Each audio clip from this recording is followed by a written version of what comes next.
जनपद गाजियाबाद के निकटवर्ती दिल्ली से सटी सीमाओं के दृष्टिगत और इसके अलावा बागपत, नोएडा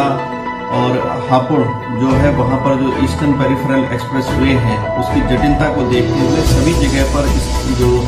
बड़े बड़े एंटीना युक्त हमारे स्टैटिक सेट होते हैं उसको लगाना प्रैक्टिकल नहीं होता है, संभव नहीं हो पाता है। इसलिए रिक्वेस्ट के आधार पर, अनुरोध के आधार पर जनपद को 10 बैकपैक रेडियो सेट मिले हैं जो कि पोर्टेबल होते हैं, जिनको